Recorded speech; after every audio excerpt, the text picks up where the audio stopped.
Bonjour à tous! Bonjour! Dans cette vidéo, je vais vous parler de la naissance de ces trois personnages, trois héros de nos enfants. Mais avant, je vais demander aux enfants s'ils connaissent ces personnages. Est-ce que l'une de vous connaît un de ces personnages? Moi, je connais Babar. Oui, c'est qui Babar? Babar, c'est le roi des éléphants. Oui. C'est lui.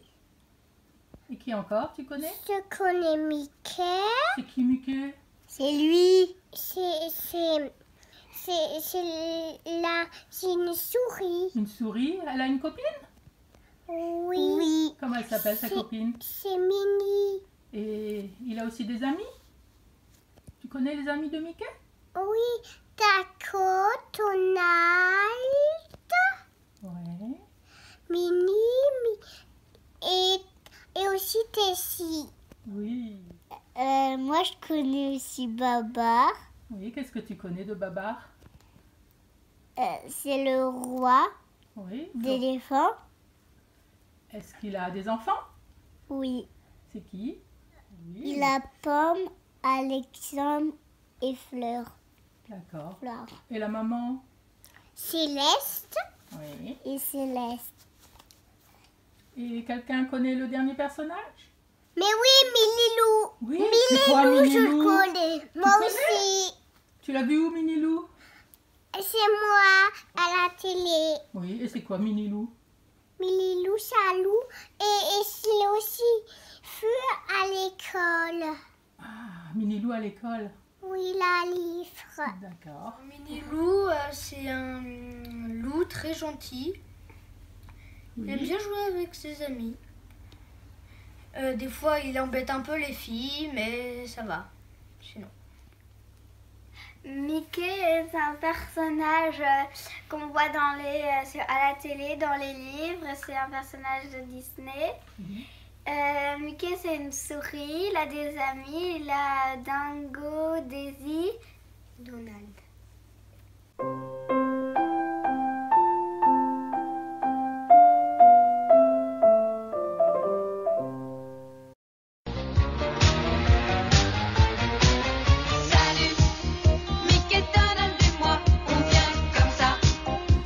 La naissance de Mickey est due à une heureuse collaboration entre Walt Disney et Ub Iwerks. Le premier lui prêtant sa voix et sa nature impétueuse, le second lui imprimant forme et mouvement. Mickey a été créé en 1928, après que Walt Disney eut dû laisser son premier personnage, Oswald le lapin chanceux, créé avec Ub Iwerks, à son producteur de Universal Pictures. Mickey est souvent accompagné de son ami Dingo et de son chien Pluto. Et nous aussi une idylle avec Minnie, une autre souris qui voit le jour en même temps que lui.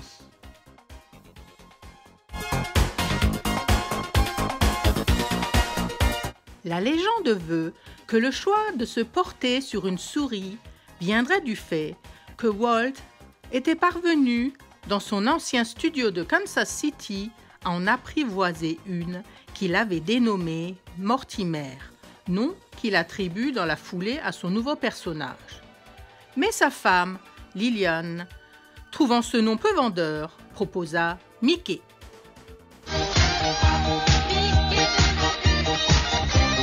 Pour la Walt Disney Company, la souris a comme date officielle de naissance le 18 novembre 1928, date de la première présentation publique du dessin animé Steamboat Willie. Mais Mickey n'est pas resté longtemps uniquement sur les écrans. Il apparaît dans les journaux en strip quotidien dès le 13 janvier 1930. Cette publication est distribuée par King Feature Syndicate, scénarisée par Walt Disney et dessinée par Ub Iwerks.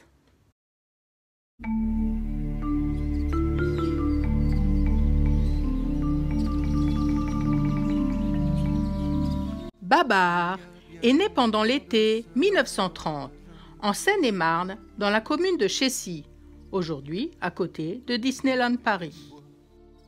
Cécile de Brunhoff est à l'origine de Babar.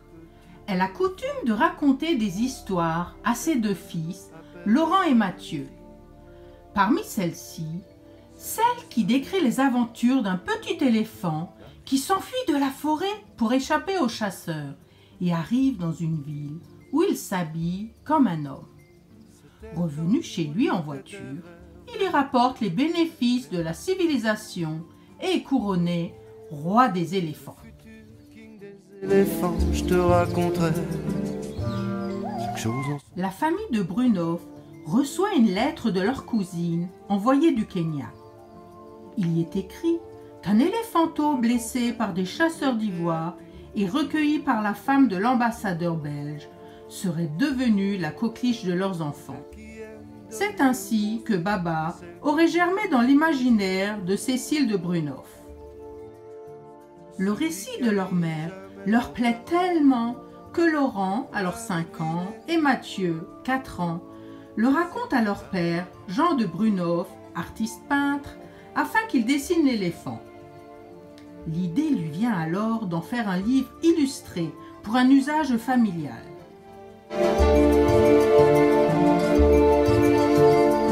Son frère Michel de Brunhoff et son beau-frère Lucien Vogel, enthousiasmés, le publient en grand format aux éditions du Jardin des Modes sous le titre « L'histoire de Babar le petit éléphant » en 1931 à l'époque de l'exposition coloniale. À la disparition de son père en 1937, c'est Laurent de Brunhoff qui poursuit les aventures de Babar et les adapte pour la télévision française en 1969.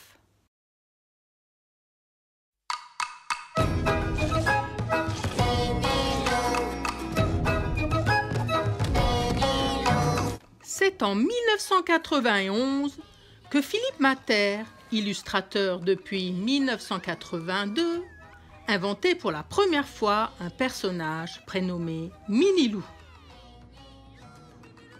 Minilou est un petit loup tout fou, impertinent, drôle et avec de nombreux défauts auxquels les enfants peuvent s'identifier. Avec tous ses amis, il partage des aventures qui font le quotidien d'un enfant. Il vit avec ses parents, voit régulièrement ses grands-parents. Il passe du temps avec ses amis, avec qui il adore faire des bêtises. Les premiers amis de Minilou ont été Anicet, un cochon, son meilleur ami, et Mini-Pic, son ami hérisson. D'autres amis s'y ajouteront au fil des aventures. C'est pour briser le cliché du grand méchant loup. Comme le raconte Philippe Mater, j'avais envie de faire un loup petit, rigolo, qui joue à faire peur mais qui n'est pas vraiment méchant. C'est vrai qu'aujourd'hui il y en a plein, mais à cette époque-là, il n'y avait que des loups méchants. Aujourd'hui, Minilou n'est pas exactement le Minilou d'il y a 30 ans, comme nous l'explique Philippe Mater. Oui, graphiquement, c'est terrible ce qu'il a évolué. Il est toujours impertinent et drôle, mais les dessins ont évolué. J'ai ajouté plus de détails, je suis allée un peu plus loin. J'ai travaillé pour que les thématiques soient vraiment proches de ce qu'est le monde des enfants, leur univers, les choses qu'ils aiment, etc. L'histoire de Minilou a été jalonnée de moments clés. Il y a eu le passage aux albums, puis en bibliothèque rose. Après, il y a aussi eu le passage en bande dessinée qui était important. Et bien sûr, le début du dessin animé. Car Minilou n'est pas qu'un personnage de bande dessinée. En 2012, il s'anime sur nos écrans télé sur France 5. Voilà, cette vidéo est terminée. J'espère qu'elle vous a plu. Si c'est le cas, merci de mettre un petit pouce. Et au revoir. Au revoir. Au revoir. Au revoir.